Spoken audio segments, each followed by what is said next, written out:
Welcome to the Lifestyle Chase. This podcast features high performers who have found a way to live their best life while balancing their health, wellness, friends, and family. Proudly hosted by me, Chris Little. Without further ado, let's get started.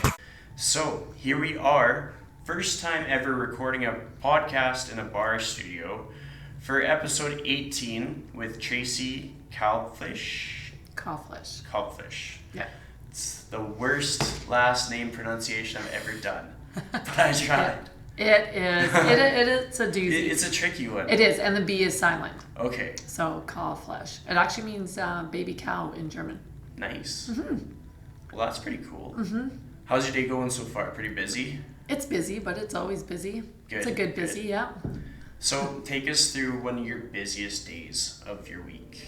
I would say every day is busy, probably except for a Sunday. That's where I kind of take my low down. But every day you wake up, you get the kids up, go out to school, off to work, make sure you're home to pick up the kids, afternoon activities, come back to work. So they're all busy, but it's manageable. It's all time manageable. So what time does your day start, and what's the first thing that you do to start your day? Actually, I wake up at 6:30, get a hot cup of coffee, and I make my social media post before the kids get up. Oh, nice. So I have that from 6:30 to 7, make sure that that's done, usually by 7:15, and then I start waking the kids up after I have breakfast ready, and then as they're getting up, you make the lunches, and they start heading out the door at 10 after 8. Last one goes out at 8:25, and I come to the studio to teach a 9:15 class. May teach multiple classes, and then do the running around, whatever I need to do for the business, and make sure I start my daily pickups at 2:49. Feed them supper, either come back to the studio or else go to sporting events. Nice. Mm-hmm. That sounds lively. I bet you never get bored, hey? No, it's never boring. When you have 5 kids, it's not boring. So tell us a little bit about the studio that we're sitting in right now. So this studio, it's called Sculpted Finery. I actually came up with the name of this studio because of a clothing line that I have coming out. So I initially started the clothing line and then opened the studio. So that's how that name came about. And in this studio, we offer bar, pound, and yoga. So they're all very different workouts. The bar, it's the isolated small movements. Pound is with the drumsticks. And I have a yoga instructor that's certified from Dubai. So, she comes and teaches either in here, but I share the space with Inferno Fitness, or else she'll go and teach warm Pilates. Nice. So how long have you been in this space? I opened October 13th of this year, 2018. So that's exciting. It is exciting, and it's, still those days now I'm like, what have I done? Why wouldn't I just go and work for someone? But this is my passion. Mm-hmm. And sharing it with amazing people like Inferno Fitness. They are amazing to share a space with. It's different when you share a space, but we are 2 different studios. So our passes are separate, our clients are separate. So it's but then we do offer that combination to the clients when they do come in. So yeah, it is exciting. I do like to walk in and be like, oh, this is mine, this is what I like. And then, even to see the kids look when they come, they're like, this is my mom's studio. But yeah, and then some days I'm like, I could probably do without, but no, it's my passion, so I can't ever really see myself do something else. Totally. And for people who don't really know your backstory or how long you've been in the industry, tell us about your origins. How did you get started with bar? Well, I started to be certified for a group fitness instructor, and then some paths crossed with some friends, and I originally started at a bar studio in Sherwood Park the summer of 2013. Had the opportunity to 2 years later to go and open my own studio, and I did open and have a studio running in Windermere for about 2.5 years. And we have 5 kids, and 2 have health issues. So after the end of February this year, it wasn't feasible for me to be traveling back and forth to Windermere when I was always at the Stollery and the Glenrose with my son. So I was very fortunate that I was able to leave that space and leave my lease And it was a lot of getting my son better and recovering him. And then finally things seemed to be on track. In September, my path crossed again with Mel from Inferno, and I just asked her, I'm like, do you have like a space that I can come and teach pound and just rent out from you? And she's like, well, here's the landlord's number. And within a blink of the eye, I had a lease and started painting. And it's awesome how things just kind of fall into place, especially with the people that you surround yourself with. Like, if we're kind of authentic to ourselves and passionate, people tend to get closer to that, and they want to support that. Well, the support is crazy. I have had quite a few clients from Windermere, but even originally when I started in Sherwood Park clients would follow me to Windermere, and now so many are happy that I'm back in Sherwood Park. Yeah. So the response of original people that I used to once instruct and do classes with. So the response is amazing, and just the support. And I'm from Sherwood Park, so now I can come to the studio, drive 7 minutes home or 5 minutes, do stuff with the kids, and then come back. So it doesn't seem like that big commute. I'm not away as many hours from my little people, so. Exactly, and that makes a huge difference, because like even for myself, my main gym, I traveled like 26 minutes. Now I travel like 4 minutes. So it makes a huge difference, and like I could see how things could change as time goes by. Maybe I'll travel for certain things, but in this time right now, where I can train like 90% of the clients that I work with in a space that's super close to my house, it's awesome. It doesn't seem as draining when you don't have to make that long commute. Yeah, and especially with the traffic now, and gosh, even the gas prices, I'm like, oh, thank goodness I don't have to drive all that way. But it seemed draining, because you're like, oh, I have to go home and then I have to drive back. So it's a lot more enjoyable not having that big commute. Have a routine for your long commutes when you were driving over to Windermere? Yeah, I pretty much just stayed there. Yeah, so that works. I'd go in the morning and I'd be there till after supper. And you look back now, absolutely no regrets, but I look back now and wow, did I learn a lot. Like, learned so much. And I think that's what pushed me, because at first when you close a studio, you feel like a failure, and I'm like, okay, well, I failed at being a business person, and I feel like I was a bad mom. But then my middle daughter, she just looked at me and she's like, Mom, it wasn't a failure. Look what you created, look what you did, and look what you learned from it. She goes, you just have to bounce back on your feet and move forward. And what I learned from there to make this studio even better than what I had, I definitely take it as the best business opportunity that I had. So I'm glad to be back on my feet and back opening here. That's really good. So a little backstory. You came highly recommended by Kelsey Jones, who had hosted one of my episodes earlier, and she works for you at this studio as one of the instructors. First, let's give her a shout out. When's her next class at? What time does she teach at? It is tonight at 5:45. Nice. Does she teach any other times during the week? She does teach on Tuesday as well at 6:30, and then we alternate weekends. So, cool. Yeah. That's awesome. But she's having some time off from her full-time job over the Christmas holidays, so she'll be in the studio quite a bit. And she's amazing instructing. When you go to a fitness class, and yeah, you like to get your butt kicked, and that's exactly what she does.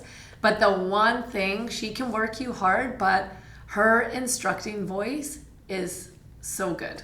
When you can go to a class and you listen to someone and you're like, okay, I'm just going to tune out the voice, but I'm going to do what they're telling me to do. It's like, she's such a pleasure to listen to as she's instructing. So that was the one thing when we started training her as instructor in the old studio. So I'm glad she came back with me and followed me and pursued, and she's an amazing instructor. So totally, and she's really passionate about this stuff too. So it's always good to see in the fitness industry. It doesn't matter what kind of fitness you do, like when you're making a person more active and giving them that place to get rid of stress, you're doing a good thing. Yeah. She recommended you based on like your ability to overcome some pretty tough things that get tossed your way in life, and also being like sort of a leader in business and in fitness, and like taking a dream, a passion, and just running with it. When I was researching, one of the things I did was I looked for a video to try and pronounce your last name, and then I was like memorizing it, and I still messed it up, but I knew there would be videos about you because I saw the story of one of your son. And I just want you to tell our audience a little bit of backstory about some of the obstacles and some of the stuff there. So 10 years ago, my son got diagnosed with a brain tumor. And it's when you're in the stallery, when you have a child that has health issues, we've always owned a trucking company, so I did the books, and it's made it very hard for me to actually go out, have a 9-to-5 job, because you don't know when his surgeon's going to call. You don't know when a doctor's going to call. So that's what made me pursue the fitness, because then I knew I could have my own hours. And having him as a sick boy and in and out of the hospital, no one would hire me in that ground. So that's why I decided to become a fitness instructor. And I've always liked fitness. Like, I would go to Millennium, I would go to Glen Allen Rec Center, and I'd have my little posse, my mom, maybe 2-3 people, and I would put them through workouts. And they're like, you should be a fitness instructor. So hearing that over months, over years, like even when I had the kids, put them in the daycare, and then I'd just little instruct because I wasn't certified at that time. And then just hearing that, so I'm like, I'm going to look into this a little bit more. It would give me my own hours and then we had kid after kid. So long story short, we have 5 kids now. And when I started 5 years ago, it was good because I could teach my class. I could go tend to my kid. And if he was sick or if we were in the hospital, then I would just give up those classes. So that is why I closed down the studio of this year. It was a hard decision. I'm sure I could have used my force and my energy, but he had his second brain tumor, taken out the end of February. And it's just one of those things, those days that you can have with your child, and you never know anyone's story. Like, so many people in Sherwood Park, I would walk into that door and you would see one lady crying or one leaving throughout class because she couldn't do it. Like, you don't know what's going on in their life. And there was so many times I would teach and then I would just leave that student. I would just start to cry and they'd be like, what's going on? I said, my son's really sick. It's touch and go right now. And no one knew. They're like, you come into that studio, you leave it at the door. They're there for your energy. You want their energy. You give them the best class that you can and go on with it. And it's those people that made me keep pursuing, and that's why I reopened here. But yeah, he's been in and out of the hospital since the end of February at the stallery. Didn't go as diagnosed this last tumor, so he lost mobility on his right side and he wasn't able to write. So we've been at the Glenrose since the end of July, middle of August. So there was just no way that I could have ran a studio, and I'm sure I could have, but I didn't actually have the energy to do it.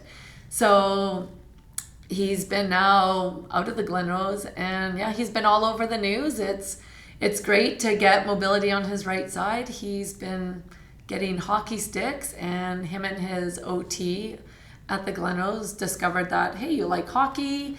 If you use a screwdriver, this is going to try and get you some strength in your right hand. So we made this Arianduck chair for his dad for Father's Day.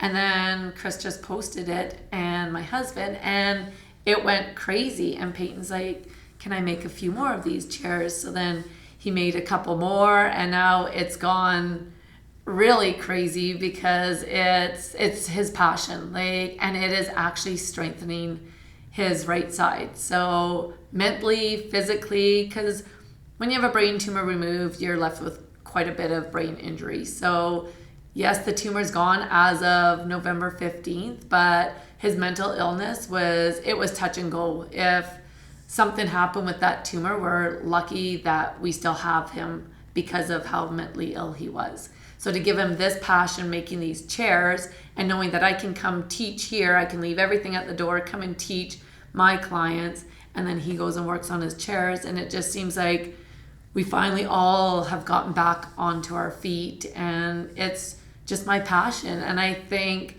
if there's one thing I can do, it's the most rewarding job. Having someone come in here and know that they can leave their troubles at the door and come in and 2 weeks later start seeing results, whether it's bending over a little bit further or whether going through a whole pound class without stopping. And I'm just like, oh, that's rewarding to me. So it's touch and go with the kids, and it's crazy that I would want to open my own studio again instead of just go and teach, but I just find it very rewarding. So yeah, the health issues, the obstacles that we've overcome this year has probably been the most obstacles that we've overcome in the past 10 years. So now that we're back on our feet somewhat, you just move forward, because you can't look at the past and dwell on it, right? So yeah. Absolutely. That's something that so many people can resonate with. Like from your point you made about people going to the studio, you don't know everybody's story. Because I have experience with like group fitness, teaching spin, which I stepped away from. I can see things from like the group fitness standpoint, and I can see things from the personal trainer standpoint. Personal training, it's really easy to make that connection with the person. Like you're looking them right in the eye. Group fitness, you have like your front entrance, you have the desk, you have all these people coming through.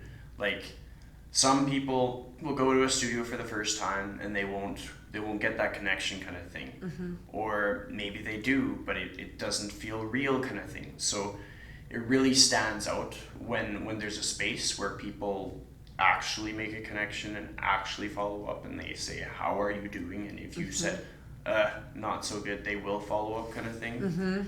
Or people who have the intuition to like see a person walk in the door, see how they're holding themselves, and know that something's wrong, and know that sometimes just being present and being attentive is going to be the game changer for their day. Yeah. Like fitness is such an underrated thing in how it can help people through some of their biggest obstacles. Oh, exactly. So with your journey into bar, did you have any dance background, or was it all just kind of group fitness and then just moved from there kind of thing? Well, bar is a fusion of Pilates, yoga, and ballet. And I am probably the least graceful that there is out there, because I was a Ukrainian dancer. So I've never been high on my toes and holding my shoulders back. Yeah, you still kind of do that with Ukrainian dance, but it's a lot quicker pace and you fall out of alignment. So no, I didn't have any dance background, but I love the movement of bar, and then I love the high energy of pound. So they're two totally different workouts, but I think because bar can help so many people, not just physically, but it's a good way of therapy, like physical therapy. So you have a back issue, you have a knee issue, you can get someone through a class. Like my mom has hip, back, knee, shoulder, and this is one class that she loves coming to. That's awesome. Is she a regular here? She's a regular, 4 times a week at Holy least. crap. Oh yeah. That's awesome. And Does she get a special deal? Because Well, yeah, she does. That's good. Yeah, That's she good. she helps me a lot, so I'll help her keep her fit, because I need that lady around for a long time. Totally. That's awesome. I love when like family gets involved with fitness. I know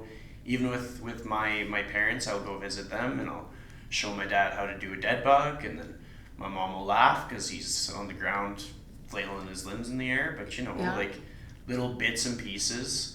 I find like when we're passionate about something, it tends to rub off on the people around us. Like sometimes when I'm feeling down in the morning, I'll wake up and I'm like, because of me, some poor sucker feels pressured to go into the gym.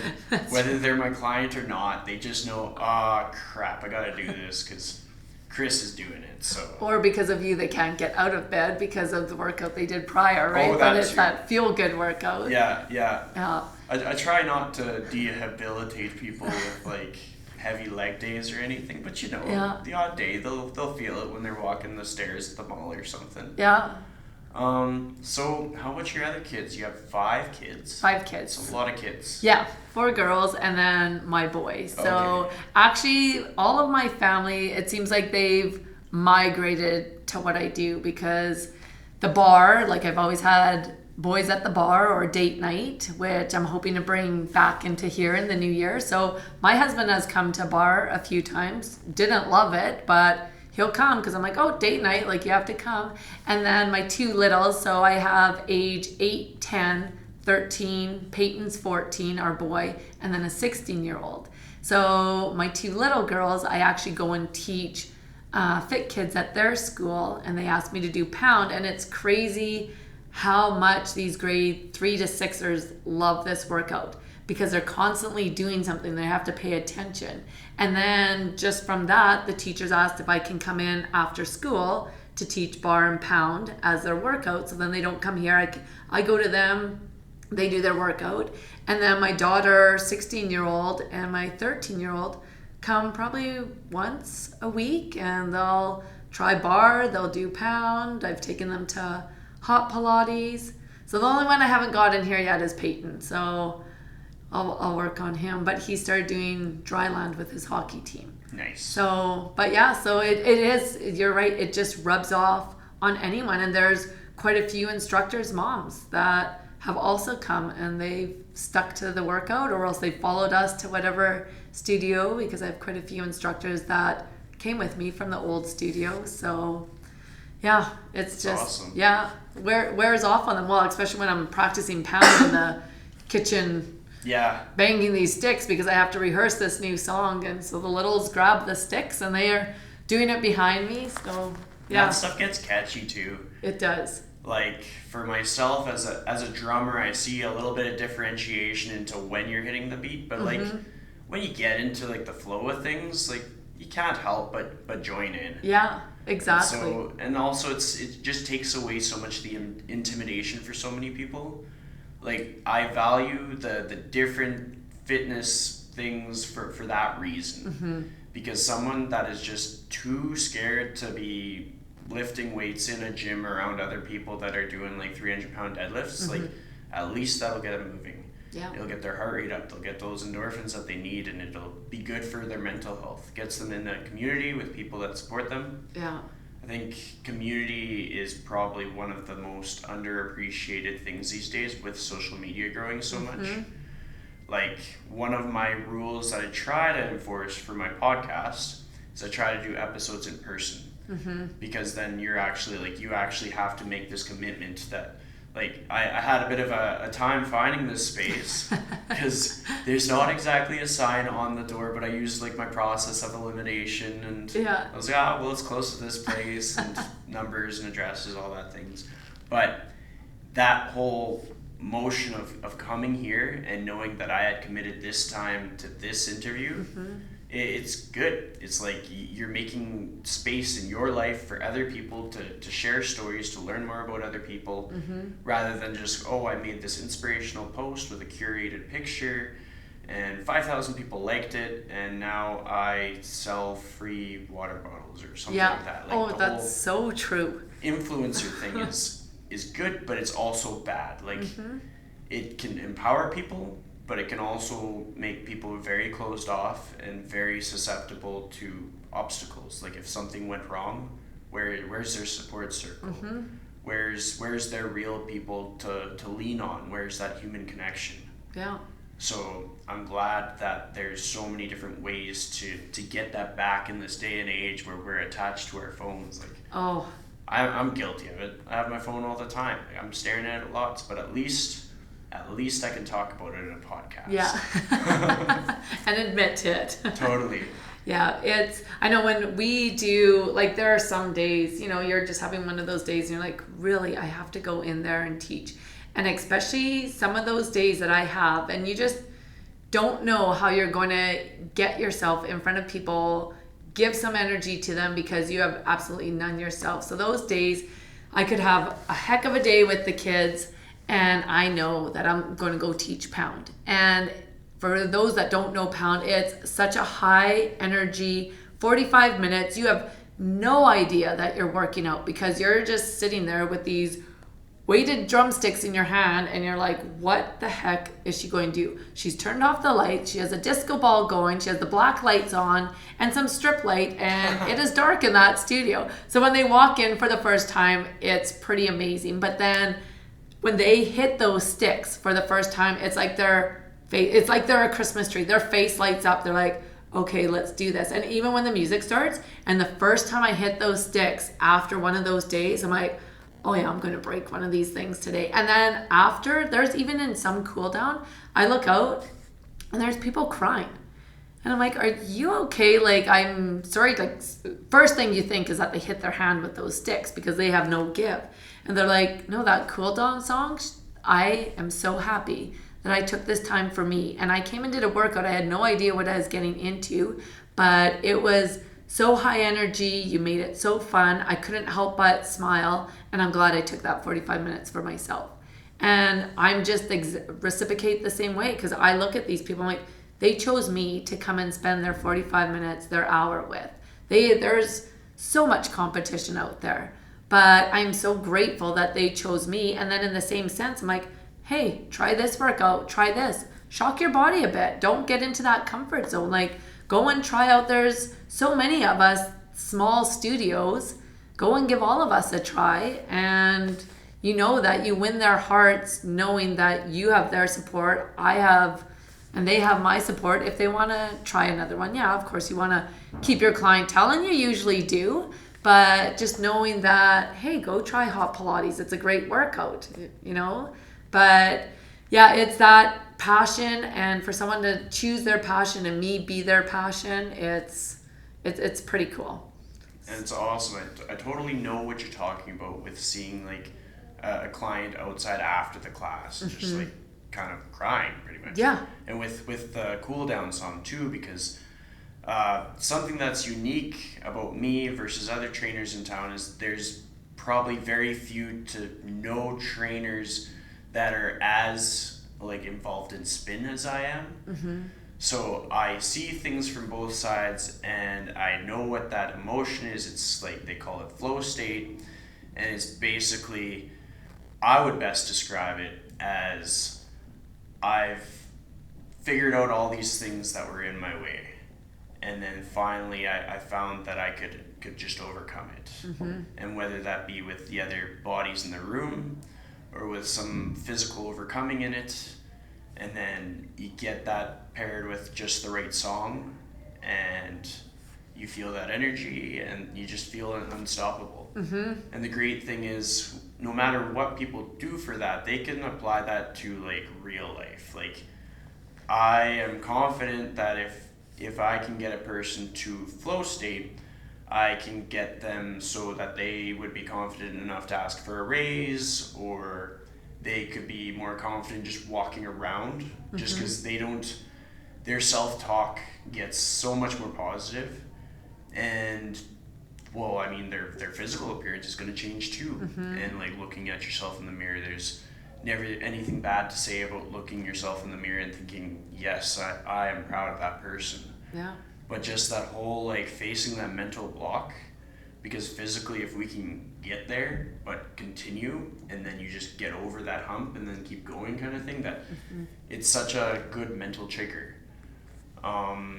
Because that's really the only thing that ever holds us back is our self-talk, what's in our head, and those little emotions that we get so good at feeling. We get so good at like talking ourselves down and just dragging ourselves down. So fitness being a modality where like you can talk yourself up, and whether it's like a corny thing or whatever, like you're able to pump yourself up. Yeah.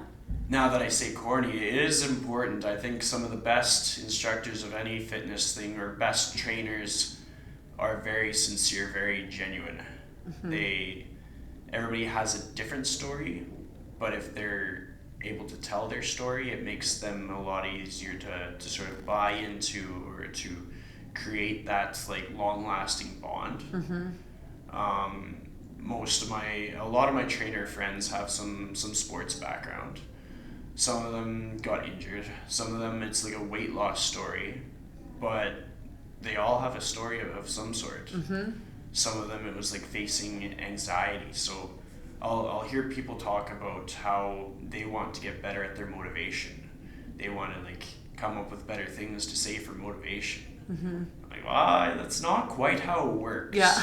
Like, you don't just go on the Instagram, look up the quotes, memorize them, and just say them out one after another. Yeah. Because it doesn't matter how good of a speaker you are, how good you are at like saying, like using your voice to present a quote. People know. People can tell. Yeah. I think you can tell when it's rehearsed. Totally. Or if it's coming from your heart, right? Like if you lived it out or if you didn't, kind of thing. People know. The most powerful, impactful moments I've ever had are when somebody was pretty much just vulnerable. And I know that's like a buzzword. Everybody likes using that word. this year, last year, vulnerable, authentic, all those words. But when a person shares like their weakness, when they can show you like, look, like this is where I fell down, and here I am with you, telling you I'm not afraid. Let's do this kind of thing. That's when people go, oh yeah, let's do this. You're me, I get you. Yeah, like they're on your team. Yeah. And it makes such a huge impact. So I know I'll probably have a couple of spin instructors listening to this. So if you're ever thinking about like, what can I do to be more motivational? Just be your damn self. I can't say that enough. Yeah. And speak to what has made you who you are. Don't try and take somebody else's story. Exactly. Well, I know there's a few mornings I come into this place, turn on the music, and I'm like, oh, go into the bathroom, and I literally have a good cry. And I look in the mirror, I'm like, can't do this. I cannot do this today. And then I'm like, oh no, there's people registered in class. Yes, you can do this. You're going to go do this. So then I walk in and they're sitting on their mats and, all eyes on you. And they could tell that I've been crying. I'm like, okay, I just had a good cry, not having the best day. So I'm sorry because you're probably going to get one heck of a workout. And once the music starts, we're all going to bring our energy to the middle of the floor and get this started. And then they just, after class, they're like, wow, you felt like crappier than crap when you walked in, and now we're not going to be really moving too fast tomorrow, so thank you. They're like, how did you put that? I'm like, the music started, these songs, especially Throwback Thursday, like those songs, and I would tell them, I'm like, yeah, when you're at the bar really drunk and I think you're alone now comes on, I can do a good dance to this song. And they're like, yeah, we can too. So it's just, getting them involved in the workout instead of like, come on, 2, you've got this, let's keep going. But having that talk with them, I'm like, okay, pretend you're at the bar. Let's see how low those hips go. Let's see how they can go side to side. And they're like, wow, how the heck did she pull that out of her sleeve and present a class like that? But it's the people and it's being yourself. Like I could have came in here and all like flamboyant and fake, but I'm like, look, I just had a good cry. It was the worst day ever, worst morning ever. But here I am. We're all here. We all showed up. That's the most we can do. And let's make the best of it. And those are probably one of the best classes that I ever teach is when I just come in and you have to be open with them. Totally. So instead of like, oh, okay, yeah, here we go. Best day ever. Well, those are the best classes I've attended of people's as well. Like a lot of karma classes turn out to be like barn burners. Mm-hmm. If it's a cause that the person can really resonate with, like, oh, you're in for it. Mm-hmm. Like, that person's gonna light the place up, and most people are bought into it because whether they're there because they support the cause or they support the person supporting the cause, like they're bought in, they care. You'd be amazed, or well, you wouldn't be amazed, but some people might be amazed with how much their clients buy into them. Yeah. Like when you have a group fitness studio or when you're a trainer with like a roster of clients, like those people are your biggest fans. Mm-hmm. And it's pretty amazing when you sit down and think about it. It's like, wow, like as much as I think that I'm cheering for them, they're cheering for me just as hard, which is great. It's the value of just being who you are. Because what would happen if we ran out of material to be like a fake person, rah, rah, rah, so inspirational? Like when we run out of material, what do we have? Mm-hmm. So if we're just like who we are naturally, and if we have a bad day, we say we have a bad day, and if we didn't look good one day, we just look that way. Like if we're that way, we got nothing to lose. Yeah. We're on like a strong footing. We're stable, we're safe, we're secure, we're supported. So we're gonna do an activity describing each of your kids with like 1 to 3 words. Start with the oldest, go to the youngest. Okay, oldest. You want me to say their names and age too? Up to you. All right, Paige, 16. Amazing, beautiful, she's the second mom in the family. And not because I wanted her to be, but she put it this way, she has made parenting completely easy. Peyton, 14, only boy, challenging, not that he chooses to be, but probably my kid with the biggest heart. Cruz, 13, quiet, tiny, academically, probably the smartest person I know. Cadence, 10, super challenging, very, very much the boss in the house, and loud. And Courtney, added bonus, she's 8, and she's an old soul in a little body. That's awesome. If you had 3 values that you wanted them to instill going forward, what would they be, and how would you demonstrate that to them? I do demonstrate and want them to learn to be yourself. Don't judge someone by their outside cover, and don't stop believing in yourself and others. And I tell them daily to treat people as you want to be treated. So they're very motivational to me, and I'm sure I motivate them. But it's the strength that they have, the 5 of them together, they complement each other. Do they get along pretty good? They do. As a little team? They do. That's yeah, good. They do. And they support, like Peyton's hockey team. He doesn't play. He can't play hockey right now, but he goes in between games. But all 4 girls come to every single game. That's and amazing. He's not even playing. Yeah. So, but they support when someone's not doing right. And it's crazy because it's the 16-year-old and the 8-year-old. They'll hang out, or Peyton has a paper route. Well, that's the 2 littles that go and help. And yeah, there is fighting once in a while, but I think because there's so many of them that if one ticks one off, they just move on to another. But they're so encouraging. They root each other on. They're encouraging. They will make time for each other. And they have quite the rules with those devices, because I always tell them, since these devices have came into place, you've lost your personality. Like, please don't let these take over your personality. Have a conversation. So they can't have their phones, iPads, anything after supper, and they can't have them on Sunday. And it is crazy, the games, board games that they play, the games that they make up and play, the activities they do outside. So that's one thing. I just want them to be themselves. And I remember one time we were having supper, and Paige did really good. She just got her license, no problem. Doesn't get invited to some of these huge parties where you're only on the list because of certain things. So to me, that makes me proud. And I just tell them, I'm like, you guys are very lucky that you have Paige to follow in, like her footsteps to follow in. And this is how they're a unique person, because my 10-year-old, she's like, I'm not following in her footsteps. I'm like, well, of course you aren't. And she looks at me, she goes, you always tell us to be our own person, and I have my own footsteps, so I'm going to follow in my own. And I'm like, okay, well, what do I say to that, right? That's profound. Like, my brain just exploded. Whoa, I know. Nicely put. I'm like, you're right, Cadence. Don't follow in anyone else's footsteps. You be your own person. She goes, well, that's what you always told us. But I've never said it in those words. So I guess that's how they've interpreted the values that I want them to take forward, instead of being someone fake and someone that they aren't. And I think growing up with their brother, like special needs, he's been in a wheelchair.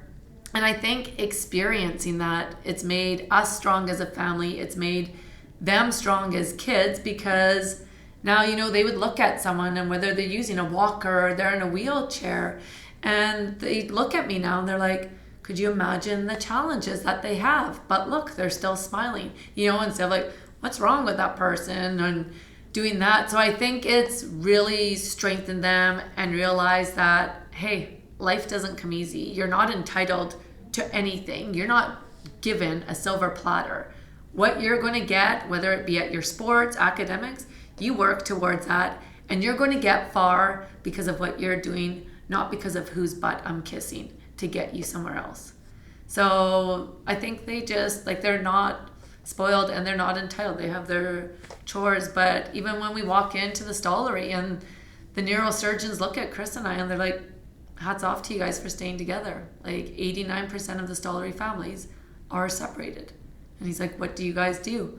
I'm like, we stick together. We don't let all of that social media overcome, because nowadays it's different raising a 16-year-old, and I'm worried as what my 8-year-old is going to overcome. But Totally. You just keep your grounds, keep your beliefs and your values, and make time for each other. And that's what they do. And I think because they do make time for each other, I think that's why they're so caring and loving. And that'll go forward like 20, 30, 40 years down the road. Like, they're going to be probably pretty tight. They're going to support each other. They're each going to have their own families, their own things that they do. And you still need that support. So it's so important that it's being built in early on. That's right. And I like that cell phone rule too. That's solid. Well, I can't stand those things because, you know, you would go with them and that's our time when we're driving somewhere, but they're on their cell phones. I'm like, hey, talk to me. But after supper, like, okay, I'll give it to you after school. Take that lowdown if you need to do your Snapchats or games or whatever you have to do. But after supper, it's homework. We're doing things as a family. We're going to sporting events, and I don't want to see your eyes glued to that. And then Sundays, it's usually the one day that the 7 of us are actually home at the same time. So we make time for each other instead of on those phones. Yeah. And I don't like how staring at that phone right before they go to bed, their brain doesn't shut down. So then they're crazy tired in the morning, and then who gets to deal with it? Me. So it's like I do boot camp classes before I even get to the studio. Yeah. So yeah, it's good. I just don't want them to lose who they are. Yeah. And it's the social media, like so many kids at my daughter's school, how they're bullied, and right to where the kid is taking their own life because of how it goes so far on social media. And I told her, I said, when you didn't like someone when I went to school, you'd take a roll of pennies, you'd have a good physical fight, usually not cause much harm, and then be done with it. It didn't get streamed along social media, and it didn't carry on and on to make the person feel like a piece of crap. So she's like, really? I said, yeah. But now one person, like, there used to be this little chat group where it's like ganging up on people. But one person put something and I'm like, you're not getting tied into that. Mm-hmm. So it's different. But I'm like, don't be fake. Chin high. Someone says something to you, turn around and fight your battle. Like, if you don't agree with what they said, speak up. Yeah. And you're not going to speak up and learn how to do anything if your head is glued to that phone. Well, even like myself growing up, because I'm 26, so like I kind of have the mixed bag. I've had like the traditional upbringing where you can grab a stick and that can be a lightsaber, a gun, a typewriter, and like 12 other things. Mm-hmm. And I've also, like, I had internet in my early teens and stuff. Like, started off with dial-up, so it took forever to do anything. But yeah. Like, I was exposed to things like MSN Messenger and all those different things, and that became more and more like a mode of communication. But I also did like the bike rides with friends and stuff like that, where like you'd have to physically go to see the person to talk to them. Mm-hmm. And yeah, I can totally agree with like when you have a dispute with somebody, rather than letting it bubble over like online platforms, actually just like figure it out. Like, mm-hmm. I'm guilty for, I think it was like grade 4 or something, I threw a kid onto like the sand and just pinned him down. I was like, stop doing that!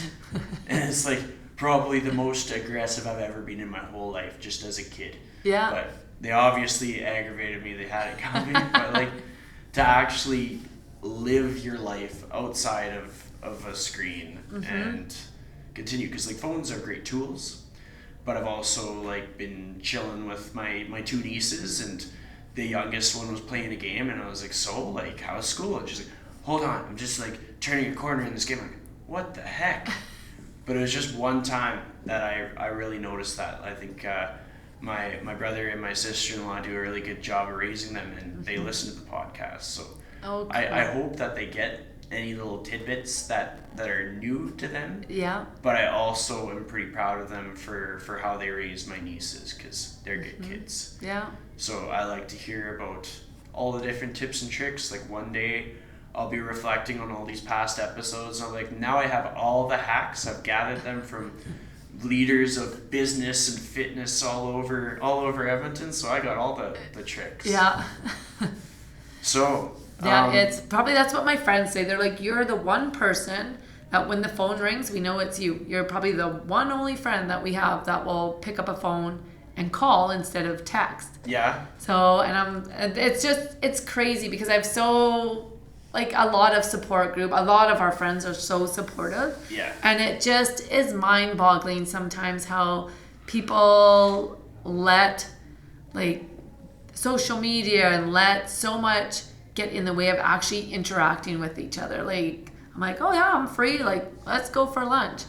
And everyone nowadays, it seems like everyone's so busy to make time for themselves, time for each other. And like, how do you always meet us for lunch? You have 5 kids, you own a business, you guys had a trucking company. Like, I'm like, well, you want to meet me for lunch? I will make time for you. I said, we don't have to do a whole afternoon lunch, but I think that's just important that I followed my passion because of how rewarding it is, but also you just need to make time for yourself and do what you want instead of just catering to someone else all the time. Exactly. So I want to give a bit more of a promotion to your son's hockey stick project.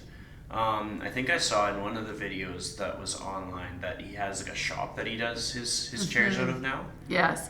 So it started with my mom wanting to buy a chair and a couple other people.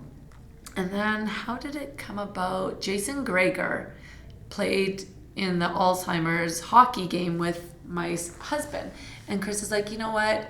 I'm not too sure what route or which way Peyton can go. Like, all his medical team, he'll never be on his own. Like, he won't be able to be on his own. He's going to apply for AISH. And Chris is like, maybe this is going to be a good job. And Peyton's like, I would love that. So, and then he's the one that came up and said, you know what, I want to make these chairs. Can I sell them? He goes, but I want to give some back to Anne. And I'm like, well, Anne is your OT at the Glenrose, so I don't think she's going to personally take money. I said, but we can give back to the Glenrose. And he goes, I'd like that because they've really helped me out. Like, he's been years at the Glenrose. So then Chris just messaged up Jason Gregor. He does 1260 TSN. And he's like, hey, my son makes these chairs. We're in need of hockey sticks because these chairs take a ton. And he's like, can you give me the lowdown on your son?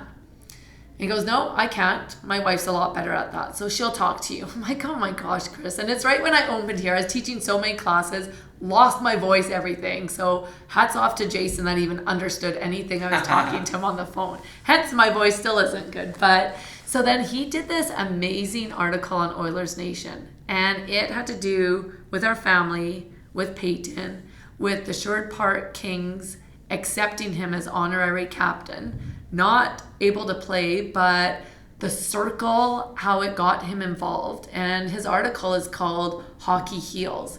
And it is the most inspirational read that I read. And especially hearing about my son in someone else's words.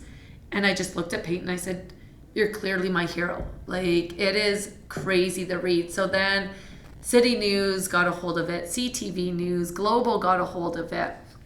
And that's why he was on the news that first week in November, because they're like, hey, this is incredible. He can't play hockey, but yet he's trying to make these chairs. He doesn't. Like, he'll, within 20 minutes, do some work, and he has to take a break. Like, he fatigues, and I don't think I would ever realize what he has to endure daily.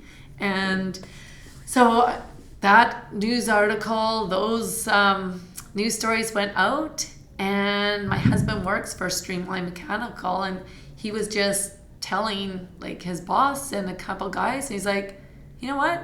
We'll clear this part of the shop. This is all for Peyton. Peyton had to go through a safety meeting. He wears the safety goggles. There's some supervisors there that are assigned to Peyton when he goes in there, and they're right by his side and work on his chairs with him. So then orders came in, and after all of the news stories, well, then we were getting people calling the house, and there's a few drop-off bins like throughout the city that have drop-off bins for sticks. Vimy Academy got a hold of it, brought us all their sticks, and people were just ordering chairs. Hey, can I have this one? Can I have that one? And he puts them color-coordinated, so they're not just like, yeah, here's some more sticks, put them together. He's like, I want to make this one. I want to do this kind. And he's like, I'm going to make like a Canada Day chair. And it's like with all the red and white sticks. So long story short, we're now up to over 60 orders. And then the Oil Kings got a hold of it. They came in on Monday and brought all of their sticks that they have, and some are signed, and some still have the Oil King logo. And Will was his name that came out and just hung out with Peyton. So then Global got a hold of it again, and they were out there at the same time, right when my uncle arrived from Edson, because it went as far as Edson, where they collected sticks. We have a lady that owns the Snack Shack in Yorkton Arena in Saskatchewan. And she has a bin outside of that Snack Shack collecting sticks that she's bringing the end of January. We've had a painter that did Humboldt paintings, and he's like, I don't have sticks to offer. He goes, but I want to paint you this picture. And it's this little boy on the ice rink with a hockey stick in his hand. And he's like, this just shows the warrior that you are, Peyton, and I want to paint this picture. And then this other couple in Vernon, he's a well-known painter, sent this big 3x3 canvas of Grand Fear and painted it and gave it to Peyton. So it's reached so many people. It's crazy. And it's just, I guess he touched people's hearts, and the support and the hearts that have touched us is overwhelming. So he needs a ton of sticks. He just loves doing it. Like, he doesn't have a short-term memory. So he'll go to school in the morning and we pull him out, and he's like, I learn a lot from this job. So that's, to him, that's his job. And, you know, he went out head high Saturday night. He was named as honorary captain, and they let him, the coach called us, and they're like, can Peyton come out and skate? And my, you know, as a mom, oh gosh, no, he can't do that. He hasn't been on skates since his last brain surgery. He can sometimes barely walk. He tips over, like, he's not going on skates. How the team slapped their sticks as he was coming onto the ice. Like, these building the chairs, this hockey team, it honestly, Chris, has been such a game changer in our house, because it was right up to the beginning of October that we thought Peyton would take his own life, where he would ask his sister to help him. So it's just overwhelming. And just watching him, his strength, knowing that, heck, I can go on daily. That's why I'm like, you know what? I can open another studio. Yeah, maybe slow. Yeah, maybe it's not going to be as busy, but that's my passion. And if my son has this fight daily to do his best and show me what he can do, it's worn off on me to reopen my studio and show my passion and give to people what I believe in and my passion, and hope they share their passion, and they do by coming and supporting me here. So this year has been a whirlwind. Like, I can clearly say, yes, it's been the worst year probably of my whole family's life, but secondly, we've learned so much, and we're all like, yay, goodbye 2018, we're going to kill 2019. Absolutely. So that's incredible. If somebody wants to support the initiatives that have made Peyton get to where he is, what's the best way? Donate to the Glen Rose, donate to his hockey sticks. Donate to the Glen Rose, the Stollery, and I think it touches his heart. Every stick, whether you have 1 stick, 10 sticks, whenever a stick is dropped off, because we have a bin outside our house, it's just like, he gets that, oh, gotta go make another chair. So then showing that he goes and gives a portion of what he makes to the Glen Rose. So I think donating sticks touches his heart. Yeah. And what's the most convenient location to drop off sticks? We have, well, at the studio here, people can drop off at the studio, the Sports Closets in Sherwood Park Mall, St. Albert Mall, TSN Studio, Tier 1, they're a company in St. Albert. It is listed on my Facebook. And also even just messaging us, because we're more than happy to come and pick up the sticks. So anyway, or even at Streamline Mechanical, they're just off Highway 16 and Highway 21. So. And what about people that want to buy a chair? What's the best way to do that? They can contact us at our home phone number. Cool. And even message us on Facebook, but 780-467-8610. And yeah, we had a lady, I'm not too sure where she is. She's like, I love these chairs. Can I have 6 for my backyard? So it's heartwarming. So yeah, that's usually Facebook is the easiest way, whether they don't want to direct message me or private message me, because then at least I have something to go back on. Totally. But we've had numerous calls into our house. Hey, can I get a chair? Hey, I want to support. And I think it's just touched how this boy, and he's not a small boy, like he's 6'2.5", he's only 14 years old, but just showing his motivation for his passion, and he loves it. And he will literally sit in every chair and make sure that's comfy, make sure it's not wobbling. But it's even watching him tape the end of those sticks for the seat part, for the back part of his chairs. And you take for granted your health, because watching my son, he has to take a break after each taping of that stick. And you just take for granted. And he's highly medicated right now. And his psychiatrist told us, she's like, what Peyton has to understand, your family, your friends, the community, is he does his best daily, and he'll give you 110%, and that is his best. And if someone doesn't accept his best, then they're not worth being in Peyton's life. And I've told him that because he's been very bullied. He's lost all of his friends. He doesn't have very many friends that would come and hang out prior to being on this hockey team. He has a great little friend now that actually even misses school to come and help him. But this hockey team, they're 16, they're 17-year-olds. It's midget double A. They have other things, I'm sure, that they want to do, but hockey's their passion, and they put their heart on their sleeves. And how they've just brought Peyton in is overwhelming. He would message them one day, hey, anyone want to hang out? One moment I look, open my eyes, 14 guys are in Peyton's room. I love it. I'm like, what are, and it was a Saturday night, and they just all came. They're like, yeah, let's hang out. And they all came. So remarkable young men, like hats go off, because they don't know how they've changed my son's life. And making these chairs, like just people supporting the sticks. So, and he doesn't even realize that he's been on the news so much. He doesn't realize when a camera's in front of him. And he has the mentality of a grade 3, grade 5er. But nothing has gotten to his head. He's just like, oh, that was fun, hey? I'm like, oh my gosh. That's So awesome. he's himself. What you see is what you get, and that's pretty much with everyone in our family. You come into our house, you're not going to get no special treatment. You're one of us now. You walk through that door, good luck to you. Now you're one of us. Yeah. So donating sticks is the best. Like I say, one chair takes 12 to 15 sticks, and if he has over 60 orders, so he's looking at a good 800, 900 sticks, like as of now. But now this has gone spiral again because he was on the news last night again. Yeah. So now we've gained more messages. And sometimes the right person hears the right thing. Like my podcast has a fairly humble following, but there's a lot of game changers that listen to it. How much do the chairs typically run for?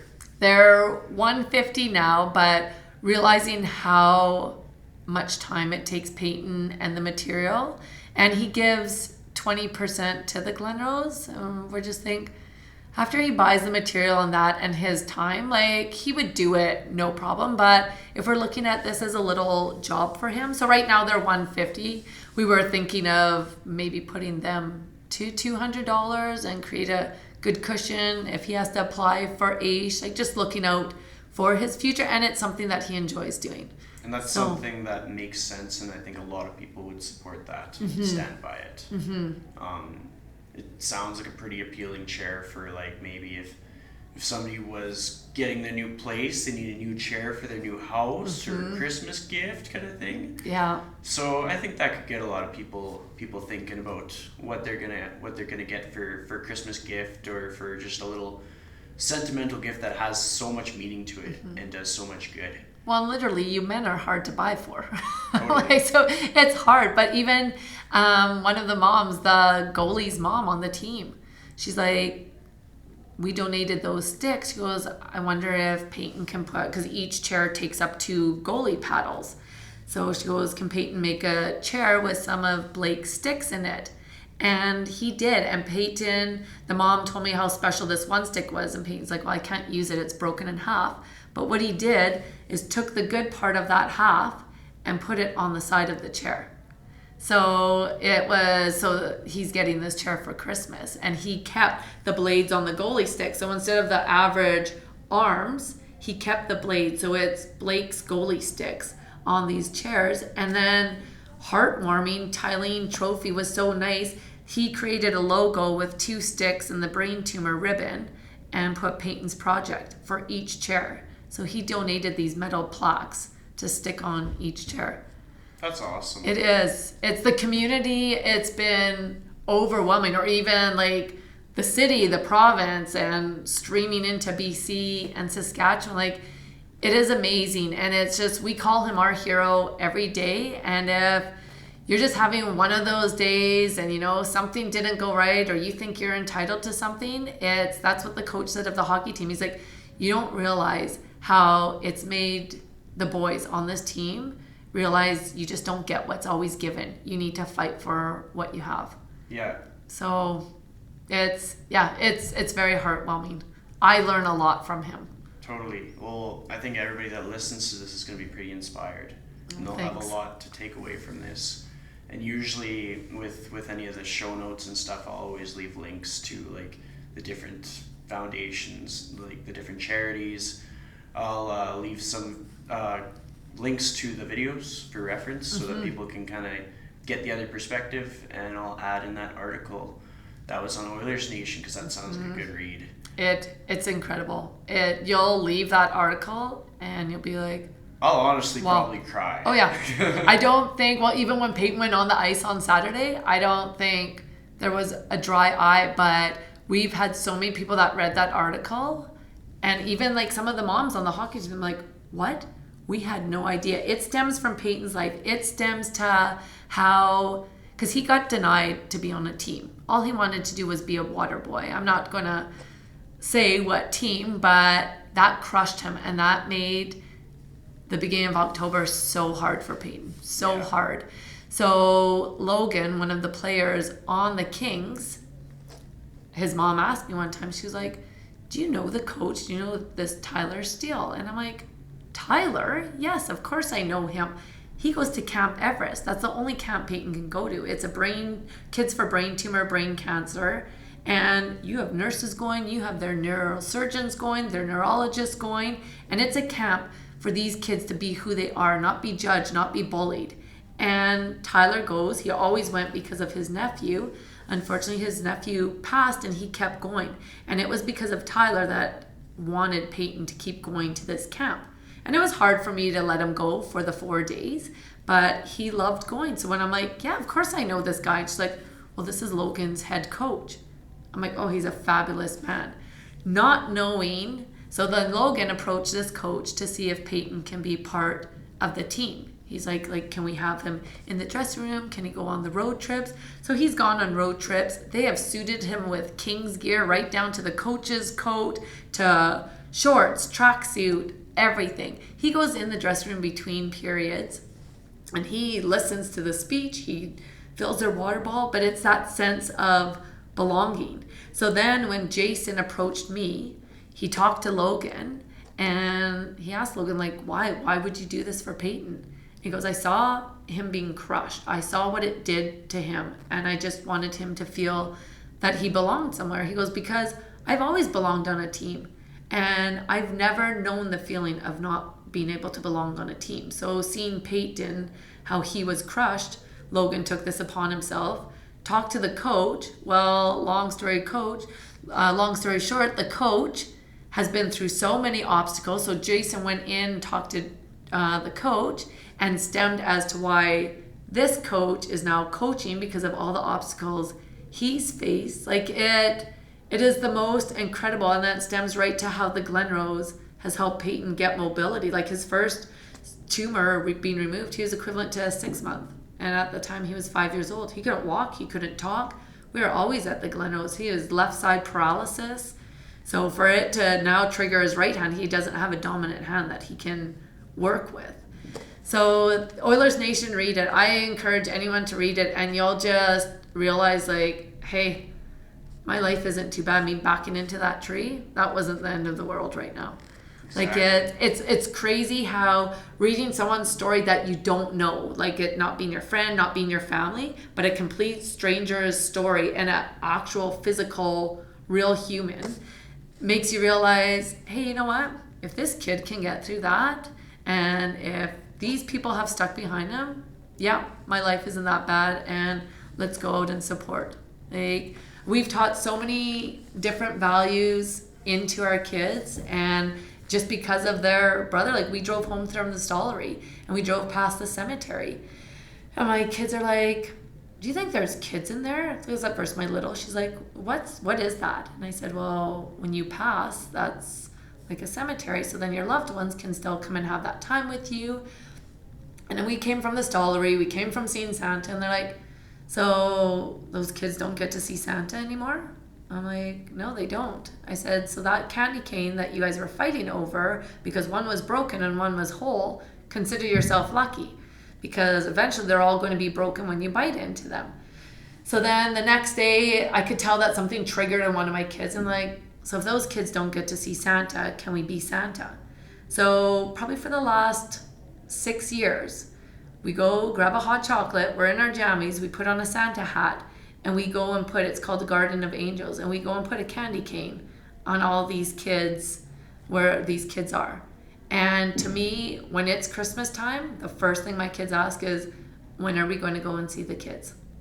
So I'm just like, my son has really, really made my girls strong, and they've just learned so much. And yeah, it's unfortunate. I don't bless this upon my worst enemy, but you make the most of your days. You learn from so many things and you go with it. Like, yeah, I could have given up, I bet you, over 100 times this year. I thought I was done. And then looking at my husband, how tired, and he was done. And things happened to us this year that I would have never, ever thought would have happened. But I look, I'm like, you know what? End of the day, I have my 5 kids with me. I'm with my husband. I don't care if I live in a tent, but as long as I have my family with me and my mom, like, it's incredible what and how she helps us. But you know what? Life can get pretty crappy, and we've hit rock bottom, and somehow our head is above water. I don't like to say that I torture people, but yeah, I torture them, and it's my passion, and it's rewarding because I love to see whether it's at the end of the class and they like me again, or whether it's 2 weeks or a month down the road and they're still coming back because this is their happy place. They walk in and they're like, I need this right now. My heels may not be high, I may not pound those sticks right to the floor, but I'm here. Yeah. And that's all I want to see. So yeah, it's crazy. Life teaches you things. It doesn't destroy you. It definitely has taught me a lot. It's taught me so much about loyalty of people.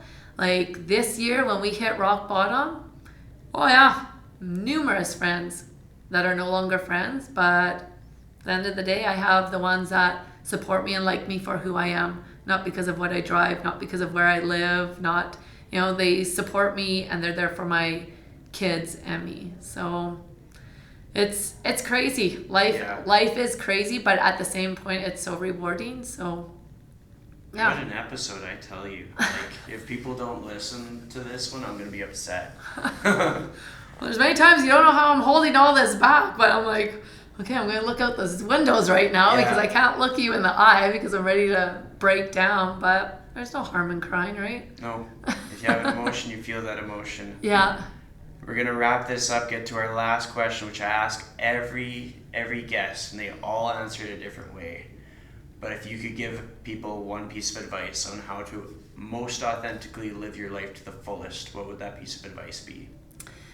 Live it to the fullest. Make time for yourself. Treat yourself as number one instead of saying yes to everyone and bending over backwards and doing things to people, especially people that don't appreciate. You're number one, and if you're not strong, you're not healthy, you're no good to anyone.